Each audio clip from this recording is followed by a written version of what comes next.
ఒక టాక్ ఉందండి.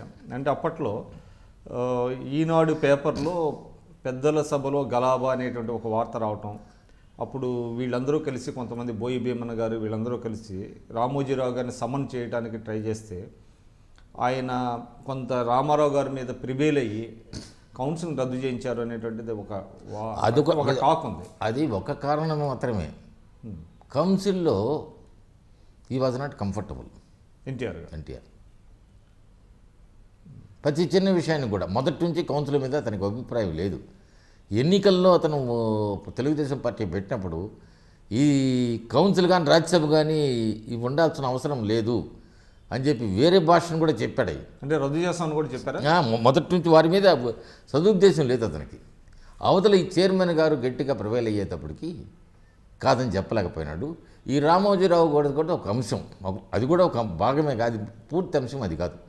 మొదటి సదుపాయం లేదు, దానివల్ల కౌన్సిల్ అతనికి అసెంబ్లీ అనేటప్పుడు ప్రజల చేత ఎన్నుకోబడతారు, వీళ్ళు మేధావులైన వాళ్ళు ప్రజల చేత తిరస్కరింపబడితే లోపలికి వస్తారనే అభిప్రాయం ఉంది. సో అప్పుడు మీకు కౌన్సిల్ రద్దయిన తర్వాత ఎవరైతే మీ స్థానాలు కోల్పోయారో మరి వాళ్ళకి మళ్ళీ రాజకీయ పునరావాసం కల్పించలేదా? కొందరికి కల్పించారు. రావు గోపాలరావు మొదటి సభ్యుడు, అతనికి రాజ్యసభ 2 years ఏదో ఖాళీ వస్తే దాన్ని గెలిపించాడు. నాకు ఈ కౌన్సిల్ వెళ్ళిన తర్వాత అనుకోకుండానే ఈ భాస్కర్రావు ఎపిసోడ్ రావడం, భాస్కర్రావు ఎపిసోడ్ వచ్చిన తర్వాత మళ్ళీ రెండోసారి ఎన్నికలకు పోవడం, శ్రీనివాసరెడ్డి మీద లేనిపోని అబాండాలు వేసి నెల్లూరు జిల్లా నాయకులు ఆయన దృష్టిలో చెడ్డవాడు చేయడం, అతను నెల్లూరు పోయే టైంలో వరంగల్లో అతన్ని డ్రాప్ చేయడం. నేను శ్రీనివాసరెడ్డితో లోకల్ లీడర్స్తో అందరితో బాగుండేవాడిని. మీది నెల్లూరు జిల్లా కాబట్టి ఏ నియోజకవర్గం? ప్రస్తుతానికి వెంకటగిరి నియోజకవర్గం, అంతకుముందు ఆత్మకూరు నియోజకవర్గం. సో మీరు శ్రీనివాసరెడ్డి గారికి బాగా క్లోజ్గా ఉండేవాడు?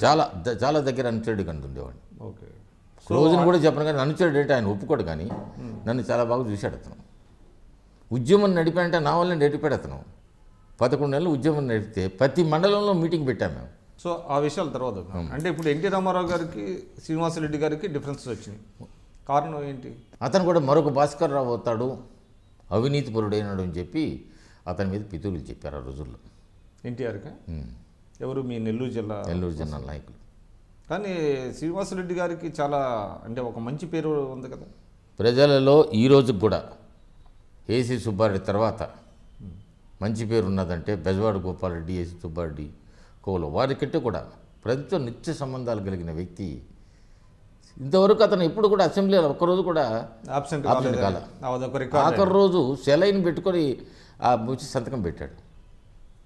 దానివల్ల నన్ను కూడా ఇప్పుడు ఆయన తెలుగుదేశం నుంచి బయటకు వచ్చి సేనయ్య సేనని పెట్టాడు. దానికి అధ్యక్షుడు నేను, అతను సలహాదారుడు. ఎవరు సలహాదారు? నల్లపరెడ్డి శ్రీనివాసరెడ్డి గారు. ఆయన సలహాదారుడు, నేను అధ్యక్షుడిని. ఉపాధ్యక్షుడు ఏమో.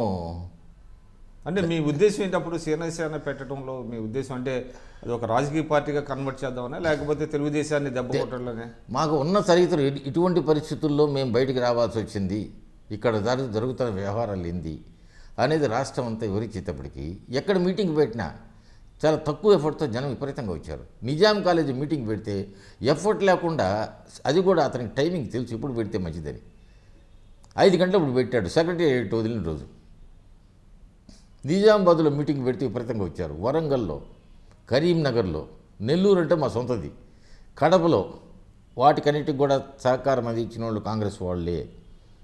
రాజశేఖర రెడ్డి ఫాదర్, అనంతపురంలో దివాకర్ రెడ్డి తమ్ముడు ప్రభాకర్ రెడ్డి, ఉత్తరాంధ్రలో దోనంరాజు సత్యనారాయణ, విజయనగరంలో వాసిరెడ్డి వరదారామరావు, శ్రీకాకుళంలో గౌతులచ్చన్న కొడుకు శివాజీ. వీళ్ళందరూ ఎవరికక్కడు వెనకైతే ఎందున్నారు అంతా కాంగ్రెస్ వాళ్ళే. అందరు సహకారం అందించేప్పుడు విపరీతంగా జనం వచ్చారు. దానివల్ల మమ్మల్ని రాజీవ్ గాంధీ గారు పిలిపించుకున్నాడు. నాకు చాలా సంతోషంగా ఉంది. ఐ డ్రీమ్లో నా రాజకీయ అనుభవాల గురించి పాలు పంచుకునే దానికి అవకాశం కూడా కలిగింది.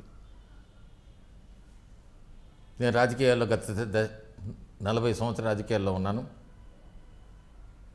మాదాస్ గంగాధరం వృత్తిరీత్యా న్యాయవాదిని. శాసనమండలిలో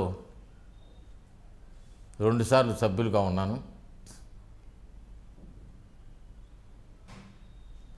ఈనాడు ఆంధ్రప్రదేశ్ కాంగ్రెస్ కమిటీలో సీనియర్ ఉపాధ్యక్షుడి కింద నా బాధ్యతలు నెరవేరుస్తున్నాను.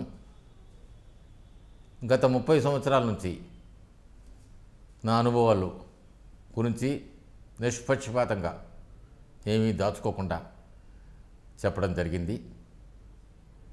ఇవి సరైనైతే నన్ను ఆశీర్వదించండి. సరిదిద్దుకోవాలన్న అవసరం ఉంటే మీ సలహాలు తప్పకుండా స్వీకరిస్తాను.